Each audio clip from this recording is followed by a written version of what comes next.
And welcome back to Hannity. As we continue to try to get to the bottom of who deliberately altered the CIA talking points, it might be even harder than we first thought. Now, Senate Majority Leader Harry Reid says he refuses to allow Republicans to create a special committee to investigate the Benghazi terrorist attack, saying such a panel would, quote, further politicize the fallout over the attacks.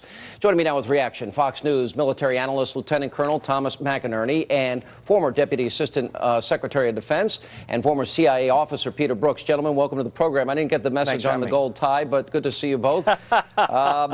Look, it seems to me this is pretty obvious. Now, this shouldn't be politicized. We got 4 dead Americans, first ambassador killed in 30 years. But why are my suspicions going to, oh, this is just before an election? We can't let the American people know ahead of time what's going on here. Colonel McInerney? Well, that's a very good question. Sean, you've heard of the fog of war. We're hearing about seeing the fog of the White House right now. There's no reason why they just didn't come out straightforward and say we had an attack by radical Islamist elements on our consulate in Benghazi, and the world would have forgotten about it, except we lost 4 people. Instead, they have piled on different views, and we saw the latest view this morning when General Petraeus talked.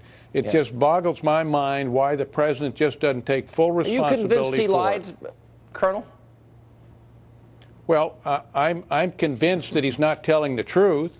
I'm convinced that there were several hundred people involved in this operation and that the president was in charge and made the decisions to stand down, because when you have the Secretary of Defense there, you've got state around, you've got CIA, there's only one person that can make these decisions, and that's the president. So I'm convinced that he's telling a different narrative than what the American people are getting. By the way, I apologize, I'm in general.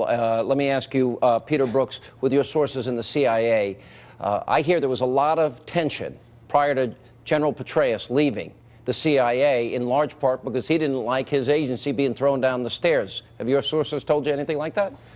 Well, it's clear that the intelligence community was made a scapegoat a long time ago over this issue. I mean, this ran counter to the president's narrative, as the general alluded to, that al-Qaeda is on the run, al-Qaeda is on the road to defeat, Osama bin Laden is dead and GM is alive. I mean, it ran counter to the narrative that the Arab Spring was a success, that Libya was a success, and this is the last thing they wanted to say, was that an American consulate had been attacked on the 11th anniversary of 9/11 by al-Qaeda. And the first scapegoat for this was the intelligence community, and I think people were very upset about that. Yeah, well, I just want to know, at this particular point, if the CIA said it was al-Qaeda and General Petraeus knew instantaneously what this was about, and this is the anniversary of 9/11, and the Libyan president is saying this early on, and we're watching it in real time, and everybody else, we knew within 24 hours of the attack. The station chief is saying this from Libya. How did we possibly get to the video in the first place? Does anybody know?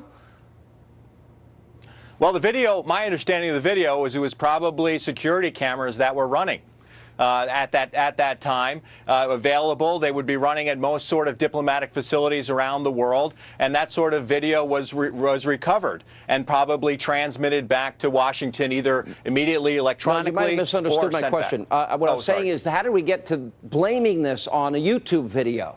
Oh, okay.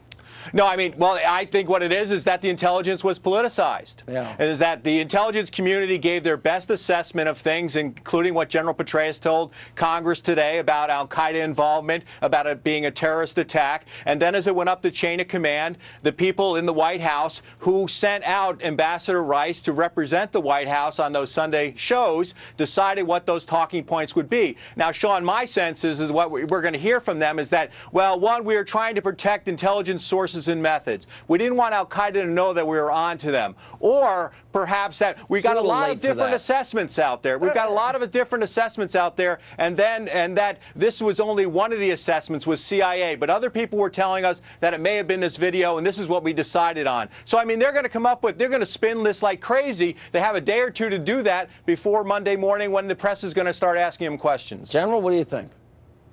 Well, I think Peter's pretty well onto it, except, look, there were a lot of upwards of 20-plus embassies that were being attacked or demonstrations based on the YouTube video. So they obviously saw that and tried to switch it over to Benghazi, which was the wrong decision, and I don't know why they tried to do it. It wasn't necessary, except it did destroy the narrative that he had been spinning politically. So it really means that the politicians got involved with this, not the intelligence agencies.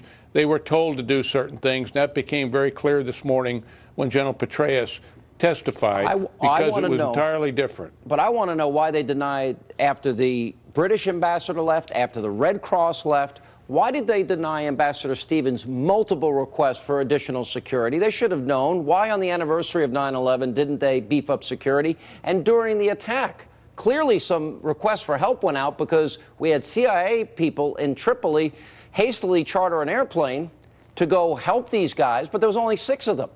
You know, where was the other assistance? Sean, they get a huge F for pre-planning on the 11th anniversary of 9/11. We should have had a Global Hawk over Benghazi that had 4 different sensors looking at it continuously. We should have had offshore predators, armed predators that could have come in, or armed F-16s. We should have done a lot of things. And frankly, the military and the president himself as commander-in-chief had that narrative that everything is okay. And we were just utterly unprepared. We did no pre-planning, and I believe the chairman of the Joint Chiefs of Staff and SecDef ought to take some hits for that. Gentlemen, thank you both for being with us. We really appreciate it. We'll continue to follow the story till the American people get the truth. And coming up, 2 other big stories we're following tonight. A meeting of the minds at the White House, and it's all about the, quote, fiscal cliff. Are Republicans going to hold the line on raising your taxes? And did the president greenlight some spending cuts? We'll check in with Texas Congressman Louis Gohmert. Plus, a tense situation is evolving tonight in the Middle East as Israel reportedly has now readied 75,000 reservists, and they have tanks on the border for a possible ground war.